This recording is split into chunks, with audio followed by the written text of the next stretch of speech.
মুরলির তারিখ 26শে জানুয়ারি 2025। রিভাইজ তারিখ 15 ডিসেম্বর 2003। মধুবন থেকে অব্যক্ত বাপদাদা বলছেন। ওম শান্তি। শিরোনাম: প্রত্যক্ষতার জন্য সাধারণকে অলৌকিকতায় পরিবর্তন করে দর্শনীয় মূর্ত হও। আজ বাপদাদা চতুর্দিকে তাঁর নিজের ব্রাহ্মণ বাচ্চাদের ললাটের মাঝখানে ভাগ্যের 3 নক্ষত্র ঝলমল করতে দেখছেন। কত শ্রেষ্ঠ ভাগ্য আর কত সহজে প্রাপ্ত হয়েছে।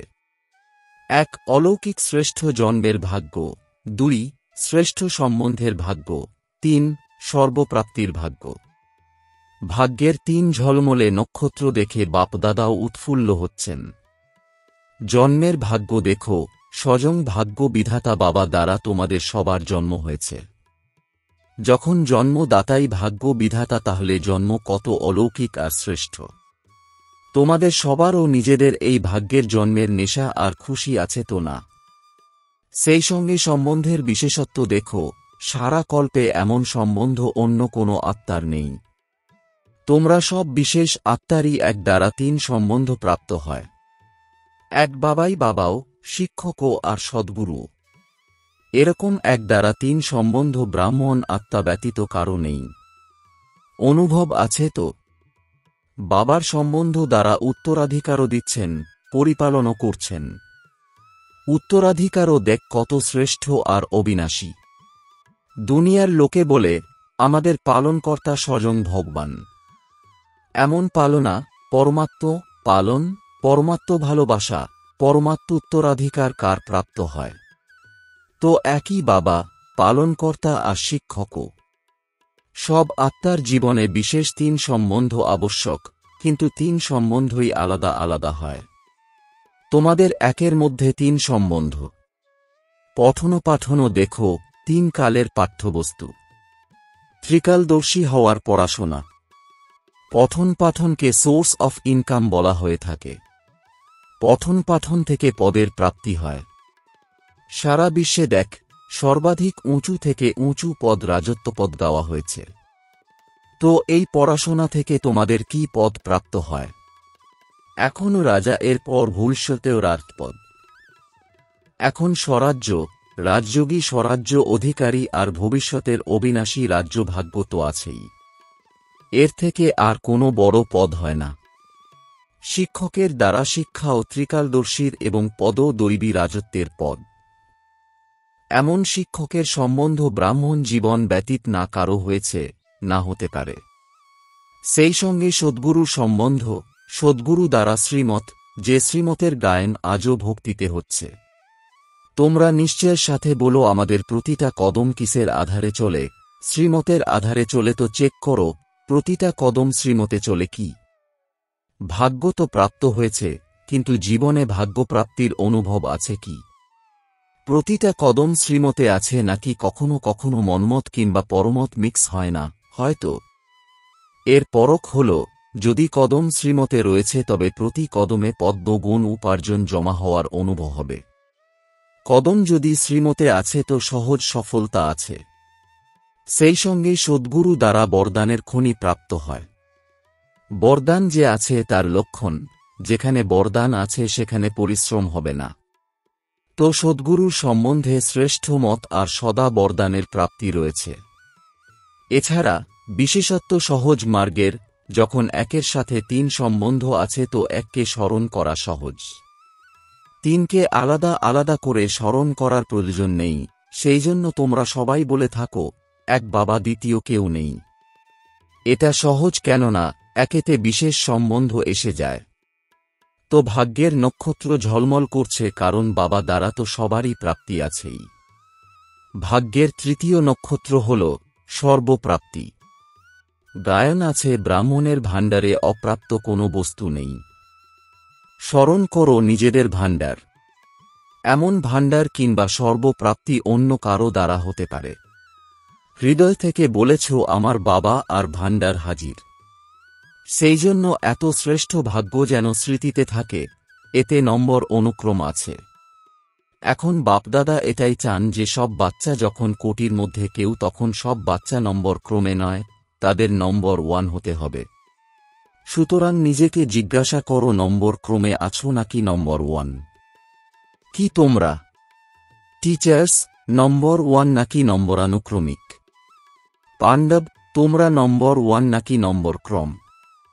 তোমরা কি যারা মনে করো আমি নম্বর 1 এবং সদা থাকব, এমন নয় যে আজ নম্বর 1 থাকবে, কাল নম্বর ক্রমে এসে যাবে, যারা এতটা নিশ্চয় বুদ্ধি যে যেমন ব্রহ্মা বাবা সদা নম্বর 1, তেমনি আমি ফলো ব্রহ্মা বাবা এতে নম্বর 1 এবং নম্বর 1 থাকব, তারা হাত তোলো। আছো কি? বৃথাই হাত তুলো না, ভেবেচিন্তে তুলো। লম্বা করে তোলো, যদি অর্ধেক তুলেছ তো অর্ধেক হয়েছে। হাত তো অনেকে তুলেছ, দেখেছ, দাদি দেখেছেন। এখন তাদের থেকে অর্থাৎ যারা নম্বর 1 তাদের থেকে হিসেব নাও। জনক, দাদি জানকী, হিসেব নাও। ডবল ফরেনার্স হাত তুলেছে। হাত তোলো, নম্বর 1 তো তোমরা। হাত তুলেছ তো বাপদাদার হৃদয় খুশি করে দিয়েছ।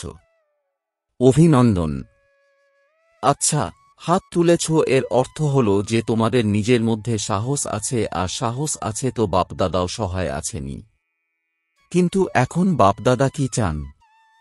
তোমরা নম্বর 1 হও, এত খুশির ব্যাপার। কিন্তু বাবা বলবেন কি, নাকি কিন্তু নেই? বাপদাদার কাছে কিন্তু রয়েছে। বাপদাদা দেখেছেন যে মনে সমাহিত হয়ে আছে, কিন্তু মন পর্যন্ত আছে, মুখ আর আচরণ পর্যন্ত নেই। এখন বাপদাদা নম্বর 1-এর স্টেজ আচার আচরণে এবং মুখমণ্ডলে দেখতে চান। এখন সময় অনুসারে যাদেরকে নম্বর 1 বলা হবে তাদের আচরণে দর্শনীয় মূর্তি দেখা যাওয়া উচিত। তোমাদের মুখ যেন বলে যে ইনি দর্শনীয় মূর্ত। তোমাদের জড় চিত্র যেন অন্তিম জন্ম পর্যন্ত, অন্তিম সময় পর্যন্ত দর্শনীয় মূর্ত অনুভূত হয়। তো চৈতন্যতেও যেমন ব্রহ্মা বাবাকে দেখে সাকার স্বরূপে, ফরিস্তা তো পরে হয়েছেন, কিন্তু সাকার স্বরূপে থাকাকালীন তোমরা সবাই কি দেখতে পেতে?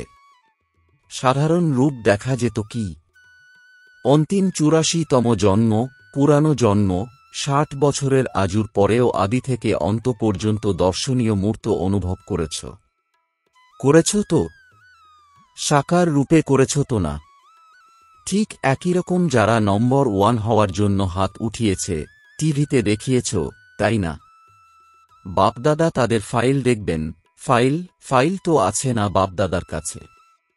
তো এখন থেকে তোমাদের প্রতিটা আচরণ থেকে অনুভব হওয়া উচিত, হতে পারে সেটা সাধারণ কর্ম, অথবা তোমরা যে কোনো কাজই করো না কেন, বিজনেস করো বা ডাক্তারি করো অথবা ওকালতি করো, যা কিছুই করো, কিন্তু যে স্থানে তোমরা সম্বন্ধ সম্পর্কে আসো সেখানে তোমাদের আচার আচরণ থেকে তাদের এটা অনুভব হওয়া দরকার যে এরা স্বতন্ত্র এবং অলৌকিক, নাকি তারা ভাবে সাধারণ। এরকম তো লৌকিকেও হয়। এটা কাজের বিশেষত্ব নয়, বরং প্র্যাকটিক্যাল লাইফের বিশেষত্ব। খুব ভালো বিজনেস, খুব ভালো ওকালতি করে, খুব ভালো ডিরেক্টর, এরকম তো অনেক আছে। একটা বুক বের হয় যাতে বিশেষ আত্মাদের নাম থাকে। কত সংখ্যকের নাম আসে? অনেক থাকে। এই বিশেষত্ব দেখিয়েছে, এই বিশেষত্ব দেখিয়েছে, তার নাম উল্লিখিত হয়েছে। তো তোমরা যারা হাত উঠিয়েছ, উঠানো তো সবারই উচিত, কিন্তু যারা উঠিয়েছ সবাইকে উঠাতেই হবে। তো তোমাদের প্র্যাকটিক্যাল আচরণে তারা যেন চেঞ্জ দেখে। এই আওয়াজ এখনও বের হয়নি, হতে পারে ইন্ডাস্ট্রিতে বা যে কোনো কোথাও কাজ করো না কেন, প্রত্যেক আত্মা যেন বলে যে ইনি সাধারণ কর্ম করার সময়তেও দর্শনীয় মূর্ত। এমন হতে পারে কি? যারা সামনে আছো তারা বলো, হতে পারে কি?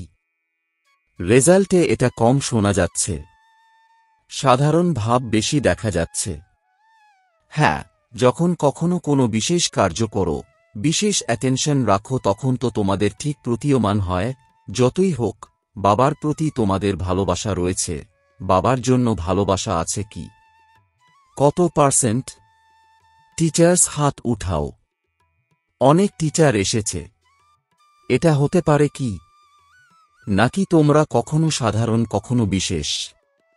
তোমরা যে কোনো কার্য করার কালে যে ভাষা নির্গত হয়, তোমাদের সেই ভাষাও অলৌকিক হওয়া উচিত, কোনো সাধারণ ভাষা নয়। এখন সব বাচ্চার মধ্যে বাপদাদার এই শ্রেষ্ঠ আশা, পুনরায় বাবার প্রত্যক্ষতা হবে। তোমাদের কর্ম, আচার আচরণ, মুখমণ্ডল আপনা থেকেই সফল করবে, ভাষণ দ্বারা সফল হবে না। ভাষণ তো কেবল একটা তীর লাগানো। প্রত্যক্ষতা হবে, কিন্তু তোমাদের কে বানিয়ে থাকেন? তারা নিজেরা খুঁজবে, নিজেরা জিজ্ঞাসা করবে তোমাদের কে বানিয়েছেন। রচনা রচয়িতাকে প্রত্যক্ষ করায়। তো এই বছরে কি করবে? দাদি তো বলেছেন গ্রামের সেবা করতে। সেটা তো করবে, কিন্তু বাপদাদা এখন এই পরিবর্তন দেখতে চান। 1 বছরে সম্ভব কি? 1 বছরে হবে। যখন পরবর্তী সিজন শুরু হবে তখন এই কন্ট্রাস্ট দৃশ্যমান হওয়া উচিত। সব সেন্টার থেকে যেন আওয়াজ আসে মহান পরিবর্তন, তারপরে গীত গাইবে পরিবর্তন, পরিবর্তন। সাধারণ বল তোমাদের ভাগ্যের সামনে ভালো লাগে না। কারণ হল আমি। এই আমিত্বভাব, আমি যা ভেবেছি, আমি যা বলেছি, আমি যা করি, সেটাই ঠিক। এই আমিত্ববোধের কারণে অভিমানও আসে, ক্রোধও আসে। দুটোই নিজের কাজ করে নেয়। বাবার প্রসাদ, আমি কোথা থেকে এসেছি? প্রসাদকে কোনো আমিত্ববোধে কি আনতে পারে? যদি বুদ্ধিও আছে, কোনো গুণও আছে, কোনো বিশেষত্ব আছে, বাপদাদা সেই বিশেষত্বকে, বুদ্ধিকে শাবাশি দেন, কিন্তু আমিত্ব এনো না। এই আমিত্ববোধ সমাপ্ত করো। এটা সূক্ষ্ম আমিত্ববোধ। অলৌকিক জীবনে এই আমিত্ববোধ দর্শনীয় মূর্ত হতে দেয় না। তো দাদিরা কি মনে করছ? পরিবর্তন হতে পারে কি? 3 পাণ্ডব অর্থাৎ নির্বের ভাই, রমেশ ভাই, বৃজমোহন ভাই বলো, তোমরা 3 বিশেষ তো না? তোমরা 3 বলো, হতে পারে কি? হতে পারে কি? আচ্ছা, এখনের কমান্ডার হও, অন্য কোনো কিছুতে কমান্ডার হও না। পরিবর্তনে কমান্ডার হও। মধুবনের তোমরা হবে কি? হবে কি তোমরা? মধুবনের যারা, হাত তোলো। আচ্ছা, হবে তোমরা। যারা বম্বের তারা হাত তোলো। যোগিনীও বসে আছে। যোগিনী বোন বম্বের তোমরা হবে কি? যদি হবে তো হাত নাড়াও। আচ্ছা, দিল্লির তোমরা হাত তোলো। তো দিল্লির তোমরা করবে কি? টিচার্স বলো। দেখো, সব মাসে বাপদাদা রিপোর্ট নেবে। সাহস আছে তো? অভিনন্দন। আচ্ছা, তোমরা যারা ইন্দোরের তারা হাত উঠাও। ইন্দোরের টিচার্স হাত উঠাও। তো টিচার্স তোমরা করবে কি? ইন্দোরে করবে কি? হাত নাড়াও। সব হাত নড়েনি। করবে, করাবে কি? দাদিরা দেখো, তারা টিভিতে দেখছেন। গুজরাট হাত উঠাও। গুজরাট করবে কি? হাত নাড়ানো তো সহজ। এখন মনকে নাড়া দিতে হবে। কেন? তোমাদের করুণা হয় না এত দুঃখ দেখে? এখন যদি পরিবর্তন হয় তবে ভালো তো। সুতরাং এখন প্রত্যক্ষতার প্ল্যান হল প্র্যাকটিক্যাল জীবন। বাকি তোমরা তো প্রোগ্রাম করেই থাকো। এত বিজি থাকার জন্য খুব ভালো, কিন্তু প্রত্যক্ষতা হবে তোমাদের আচার আচরণ দ্বারা। আর কোনো জোন বাকি থেকে গেছে? ইউপির যারা হাত তোলো। ইউপি কম আছে। আচ্ছা, ইউপি করবে কি? মহারাষ্ট্রের তোমরা হাত তোলো। লম্বা করে উঠাও। আচ্ছা, মহারাষ্ট্র করবে কি? অভিনন্দন। রাজস্থান তোলো। টিচার্স হাত নাড়াও। কর্ণাটক হাত তোলো। আচ্ছা, কর্ণাটক করবে কি তোমরা? অন্ধ্রপ্রদেশ হাত তোলো। ঠিক আছে, এটা চিটচ্যাট করা হয়েছে। ডবল বিদেশি হাত তোলো। জয়ন্তী কোথায়? করবে কি ডবল বিদেশি? এখন দেখো, সবার মধ্যে কোথায় আছে। সবাই খুব ভালো সাহস দেখিয়েছে, এর জন্য পদম গুণ অভিনন্দন। যারা বাইরেও শুনছে, নিজের দেশেও শুনছে, তারাও হাত উঠাচ্ছে। বাস্তবে দেখ, যারা শ্রেষ্ঠ আত্মা তাদের প্রতিটা বচনকে সত্য বচন বলা হয়ে থাকে। বলা হয়ে থাকে তো না সত্য বচন মহারাজ। তোমরা তো মহারাজ। তোমাদের সবার বচন যারাই শুনবে তারা যেন হৃদয়ে অনুভব করে সত্য বচন। তোমাদের মনে অনেক কিছু ভরে রয়েছে। বাপদাদার কাছে তোমাদের মনকে দেখার টিভিও আছে। এখানে এই টিভি তো বাইরের মুখাবয়ব দেখায়, তাই না? কিন্তু বাপদাদার কাছে প্রত্যেকের মনের সব সময়ের গতির যন্ত্র আছে। তো মনে অনেক কিছু দেখা যায়। যখন বাবা মনের টিভি দেখেন তো তিনি খুশি হয়ে যান, অনেক ভাণ্ডার আছে, অনেক শক্তি আছে। কিন্তু কর্মে যথাশক্তি হয়ে যায়। এখন কর্ম পর্যন্ত নিয়ে এসো, বাণী পর্যন্ত আনো, মুখ পর্যন্ত আনো, আচরণে নিয়ে এসো। তখন সবাই বলবে, তোমাদের যে একটা গীত আছে না, শক্তি এসে গেছে। সব শিবের শক্তি। তোমরা পাণ্ডব শক্তি। পুনরায় শক্তিসমূহ শিব বাবাকে প্রত্যক্ষ করাবে। এখন ছোট ছোট খেলাধুলা বন্ধ করো। এখন বানপ্রস্থ স্থিতিকে ইমার্জ করো। তো এই সময় বাপদাদার আশা পূরণকারী সব বাচ্চাকে বাপদাদা আশার নক্ষত্র রূপে দেখছেন। কোনো পরিস্থিতি যদি আসে তবে এই স্লোগান স্মরণে রেখো, পরিবর্তন, পরিবর্তন, পরিবর্তন। বাপদাদার আজকের বলের একটা শব্দ ভুলে যেও না, সেটা কোনটা? পরিবর্তন। আমাকে বদলাতে হবে। অন্যকে পরিবর্তন করে নিজেকে পরিবর্তন করো না। নিজে পরিবর্তন হয়ে অন্যকে পরিবর্তন করতে হবে। অন্যে যদি বদলায় তবে আমি বদলাবো না। আমাকে নিমিত্ত হতে হবে।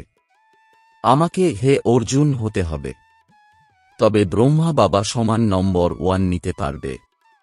পিছনের যারা হাত তোলো, যারা পিছনে বসে আছো তাদেরকে বাপদাদা প্রথম নম্বরে স্মরণের স্নেহ সুমন দিচ্ছেন। আচ্ছা, চতুর্দিকের অনেক অনেক অনেক ভাগ্যবান আত্মাদের, সমগ্র বিশ্বের মাঝখানে কোটির মধ্যে কিছুর মধ্যেও কিছু বিশেষ আত্মাকে সদা নিজের আচরণ এবং মুখের দ্বারা বাপদাদাকে প্রত্যক্ষ করায় এমন বিশেষ বাচ্চাদের, সদা সহযোগ এবং স্নেহের বন্ধনে থাকা শ্রেষ্ঠ আত্মাদের, সদা ব্রহ্মা বাবা সমান যারা সব কর্মে অলৌকিক কর্ম করে এমন অলৌকিক আত্মাদের বাপদাদার স্মরণের স্নেহসুমন আর নমস্কার। উইংসের সেবার প্রতি বাপদাদার প্রেরণা। এটা ভালো উইংয়ের এই সেবাতে ভালো রেজাল্ট দৃশ্যমান হয়, কারণ প্রত্যেক উইং পরিশ্রম করে সম্পর্ক বাড়িয়ে যায়। কিন্তু বাপদাদা চান যেরকম মেডিকেল উইং মেডিটেশন দ্বারা হার্টের প্র্যাকটিক্যাল করে দেখিয়েছে, প্রমাণ দিয়েছে যে মেডিটেশন দ্বারা হার্টের কষ্ট ঠিক হতে পারে, তাছাড়া প্রুফ দিয়েছে তো না প্রুফ। তোমরা সবাই শুনেছ তো, তাই না? বাস্তবে দুনিয়ার লোকে প্রত্যক্ষ প্রমাণ চায়।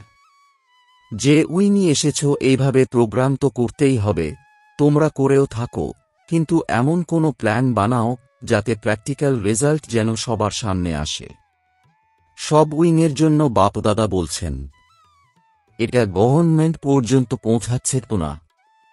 আর এখানে ওখানে আওয়াজ তো ছড়িয়েছে যে মেডিটেশন দ্বারাও হতে পারে। এখন এটা আরও বাড়ানো দরকার। প্র্যাকটিক্যালি প্রমাণ দাও যাতে সর্বত্র ছড়িয়ে পড়ে যে মেডিটেশনের দ্বারা সবকিছু হতে পারে। সবার অ্যাটেনশন মেডিটেশনের দিকে হোক, আধ্যাত্মিকতার দিকে হোক। বুঝেছ? আচ্ছা। বরদান, সাইলেন্সের শক্তির দ্বারা বিশ্বে প্রত্যক্ষতার কারানাকারা বাজিয়ে শান্ত স্বরূপ ভব।